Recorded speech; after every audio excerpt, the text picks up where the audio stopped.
Listen for what was not there. In the final hours before the Avdiivka salient gave way, the Ukrainian forward observers reported something that should have alarmed every staff officer reading the morning brief. The Russian artillery had stopped. Not slowed, not shifted, stopped. For 19 minutes along a 4-kilometer stretch of the northern shoulder, the guns that had been hammering Ukrainian positions for nearly 4 days fell silent. And in that silence, men who had not slept in 72 hours allowed themselves to believe that something had changed, that a logistics problem had caught up with the Russian batteries, that the assault had culminated, that the worst was behind them. None of that was true. The silence was not exhaustion, it was choreography. And the staff officers who recognized it for what it was understood in that 19-minute window that the position was already lost. The only question remaining was how many of the men holding it would still be alive when the order to withdraw finally reached them.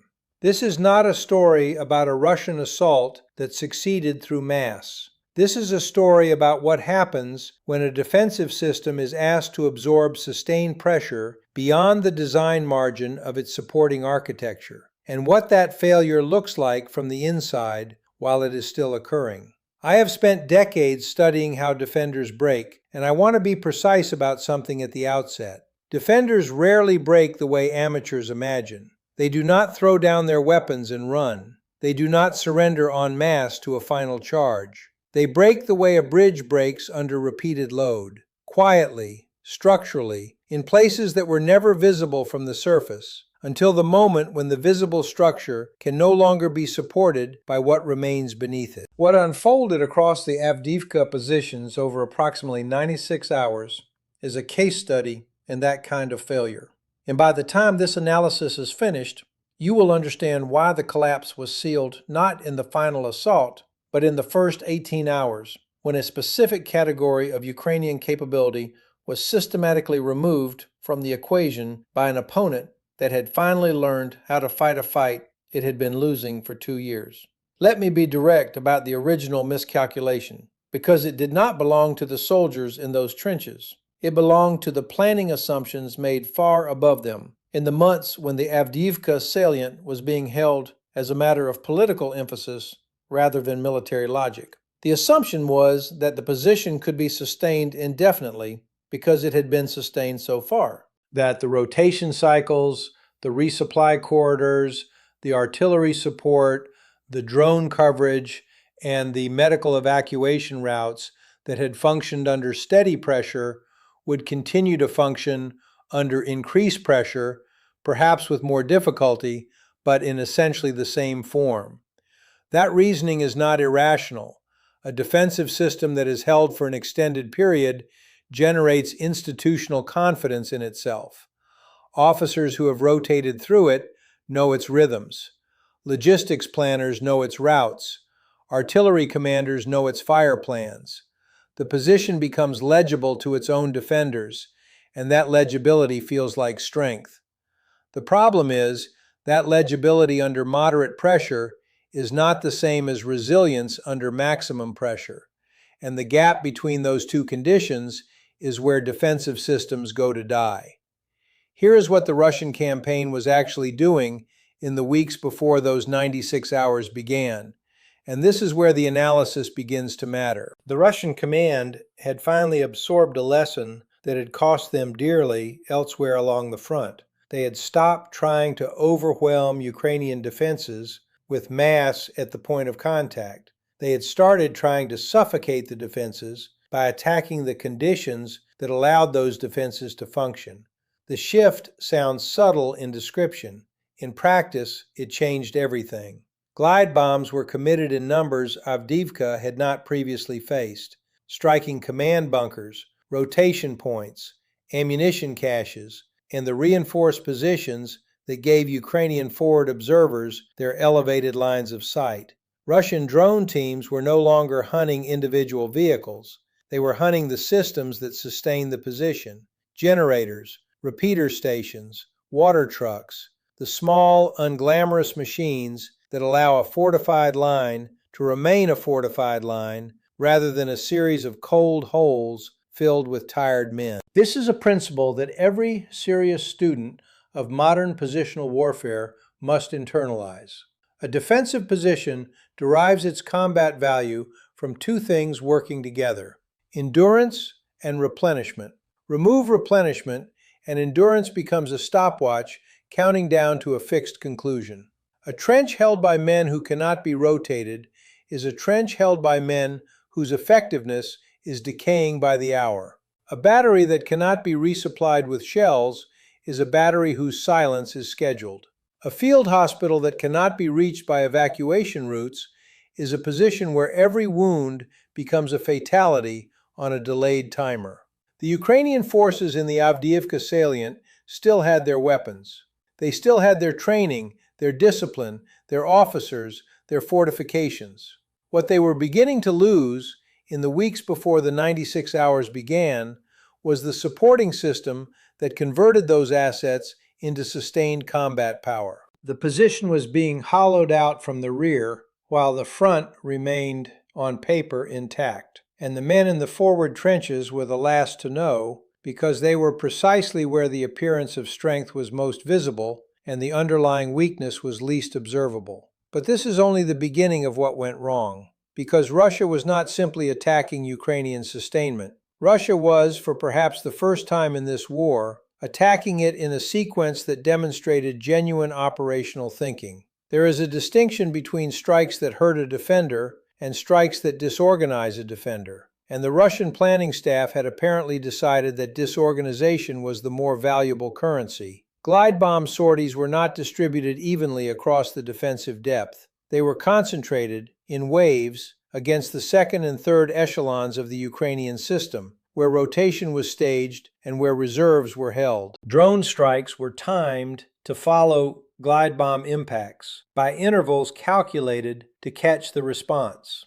Medical personnel moving toward the impact site, ammunition handlers attempting to consolidate damaged stocks, officers moving forward to assess. Each Russian strike was teaching the next strike where to land. The Ukrainian system was being attacked not as a static target set, but as a living organism whose responses were being read and exploited in close to real time. This kind of operational learning is harder to achieve than it sounds, and I am not going to pretend the Russians had perfected it. They had not. There were still wasted sorties. There were still poorly coordinated attacks. There were still moments when Russian troops paid grotesquely for poorly planned ground assaults. But the trend across those weeks was unmistakable, and Ukrainian planners watching the pattern recognized it for what it was. The Russian command had moved from attacking Ukrainian positions to attacking the Ukrainian decision cycle that supported those positions. And when the 96 hours of concentrated pressure finally began, the Ukrainian decision cycle was already running on reduced bandwidth, with degraded sensors, with depleted reserves, and with rotation plans that had not survived contact with the previous month of preparatory strikes. What happens next changes everything. The opening 18 hours of the concentrated assault were the hours that decided the outcome, although almost no one outside the Ukrainian General Staff understood that at the time. The visible developments seemed manageable. Glide bomb strikes intensified across the northern and southern shoulders. Ground assaults probed the forward positions and were repelled with the kind of professional violence that Ukrainian defenders had been demonstrating for 2 years.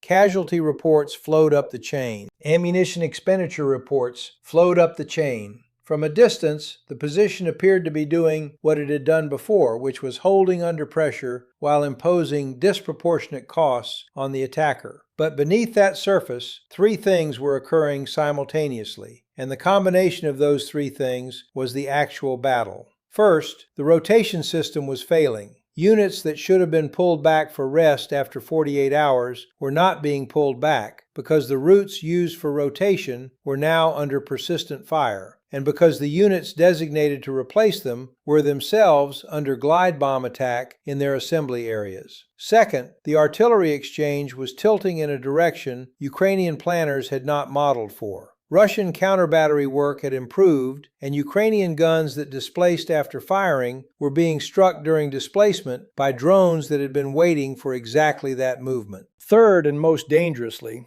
the The casualty evacuation corridor along the main supply route was being interdicted with increasing precision. Men who would have survived their wounds 96 hours earlier were dying in vehicles that could not reach treatment facilities, and the units in the forward positions knew it. That knowledge does something to a defending force that no after-action report fully captures. It changes the calculus of holding ground. It introduces a question that no soldier should have to answer in the middle of a fight, which is whether the position they are holding is still connected to the system that will save them if they are wounded. This is the concept of sustainment collapse, and it deserves to be understood correctly because it is frequently misrepresented as a logistics problem. It is not a logistics problem. It is a psychological problem that expresses itself through logistics. A defender who believes the system behind him is functioning will hold a position under conditions that look impossible from the outside. A defender who suspects the system behind him is failing will begin, consciously or unconsciously, to reserve capability for his own survival. The fire he delivers will become more conservative. The risks he accepts will narrow. The decisions he makes will start to optimize for the next hour rather than the next operation. Multiply that shift across a defensive belt held by thousands of men, and the position has already begun to lose its grip on the ground, even though every trench is still occupied and every weapon is still in working order. And it gets worse from here, because the Ukrainian command was not passive while this was occurring. The Ukrainian response was professional, deliberate, and in many respects exactly what serious doctrine would prescribe. Reserve artillery was committed to suppress the most aggressive Russian battery positions. Drone operators were redirected to interdict Russian assault echelons before they reached the line of contact. Engineering teams worked through the night to restore damaged sections of the main supply route. Reinforcement battalions were ordered forward from operational reserve. None of this was incompetent. It was the response of a force that still had capability and still had professional officers attempting to stabilize a deteriorating situation under pressure. The underlying logic was correct. Find the most dangerous Russian capabilities, suppress them, restore the supporting infrastructure, and buy time for the position to reconstitute.